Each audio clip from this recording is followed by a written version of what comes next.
उस पर रिजल्ट मिले, हमारा साधना का उद्देश्य पूर्ण हो। तो इसको हम आपके सामने रखें और प्रयास किया कि यह अच्छे से अच्छा आप समझ सकें। अब दूसरी बात आती है कि फिंगरिंग के अभ्यास के अलंकार कैसे होते हैं, फिंगरिंग के सरगम कैसे होते हैं, और जो कंठ साधना के सरगम हैं उनमें और फिंगरिंग के सरगम में क्या अंतर होता है, मैं आपको संक्षिप्त में बताता हूँ। इस कंठ साधना या इस गात्र वीणा की साधना का एक सिस्टम है जो अंगुलियों के सिस्टम से भिन्न है। इस फिंगरिंग का सिस्टम जो है वादन की तरह कैसे भी घुमाया जा सकता है, किसी भी तरह प्रयोग किया जा सकता है, पर इसको उतना ही प्रयोग कर सकते हैं जितने में यह सही सलामत रहे और यह एक विशेष दिशा निर्देश के साथ ही कुछ खास रूप में उद्देश्य की विशेष प्राप्ति हेतु ही करते हैं। ऐसा नहीं कि हम कुछ भी ईश्वर का नाम भरोसेमंद लेकर के और स्टार्ट हो गए, तो हमारा उद्देश्य फिक्स नहीं होगा, तो हम पूर्ण प्राप्ति नहीं कर पाएंगे। और पूर्ण प्राप्ति के लिए यह आवश्यक है कि हम कौन सी गायकी सीखना चाहते हैं, उसमें किस तरीके की सरगम अलंकार की ज़रूरत है, किस तरीके से हम गले की वैरायटी पेश करेंगे, जिसको आप खटका, मुर्की, गमक, मीट, कण, दाना यह सब बोला जाता है। इसके एक विशेष साधना क्रम है।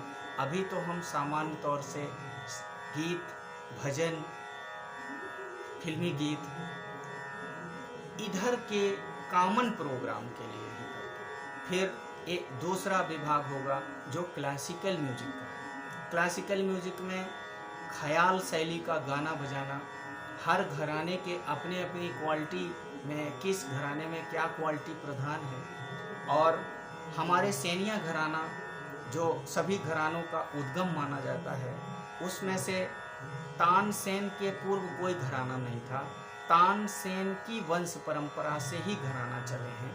तो यदि हम ये कहें कि तानसेन ही प्रथम पुरुष घरानों में से प्रथम पुरुष माने जाते हैं, तो संगीत सम्राट तानसेन की साधना स्थली 60 वर्ष की उम्र तक यह रीवा रही है।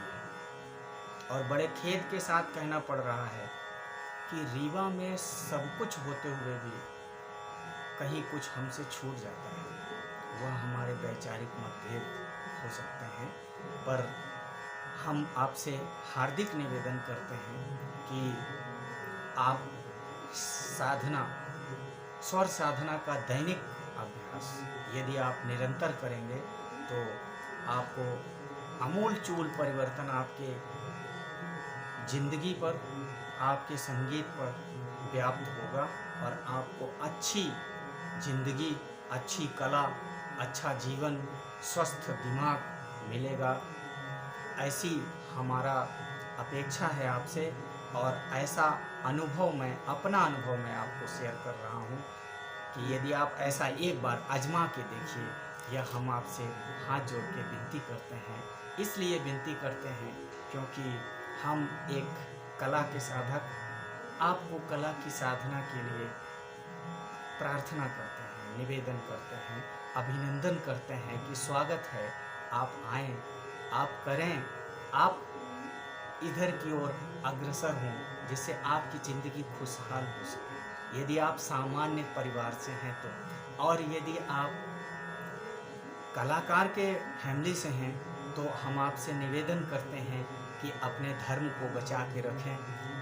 यदि आप कलाकार हैं, संगीतज्ञ हैं, तो आपका धर्म है कि कला को बचा के रखें, चाहे इस प्रोफेशन से आप हों या ना हों, पर चूँकि आपका घराना कलाकारों का घराना है, इसलिए हम आपसे निवेदन करते हैं कि दैनिक साधना हमेशा करनी चाहिए। यदि मेरे से ऐसी गुस्ताखी हो रही है कि मैं आपसे निवेदन कर रहा हूँ, तो मैं आपसे हाथ जोड़ के, यदि आप हमसे बड़े हैं तो मैं आपसे निवेदन कर रहा हूँ, आपको हार्दिक निवेदन है कि दैनिक अभ्यास करना चाहिए। यदि आप हमसे छोटे हैं तो मैं प्रेम से आपको कहता हूँ कि दैनिक अभ्यास अति आवश्यक है, और सैनिया परंपरा का दैनिक अभ्यास बहुत महत्वपूर्ण है। उसमें आपकी शारीरिक क्षमता, मानसिक क्षमता, सबका विकास होकर एक पराकाष्ठा की ओर जाने का रास्ता मिलता है। इसलिए ऐसा निवेदन मैंने आपसे किया है। यदि मैं छोटा आदमी हूँ, आपके सामने मेरी कोई औकात नहीं है, पर एक इंसान के नाते इंसानियत की सेवा करने के लिए मैं आपसे ऐसा हाथ जोड़ के विनती कर रहा हूँ कि यदि आप अपने आप की सेवा कर लेंगे तो हम बहुत खुशी हो जाएंगे, हमारा दिल गदगद हो जाएगा। ऐसी हमारी इच्छा है। धन्यवाद आपको, आपने हमें इतना सुना और इस संगीत के लिए आपने समय निकाला समझने के लिए बहुत बहुत धन्यवाद। हार्दिक अभिनंदन, प्रणाम, जय गुरुदेव।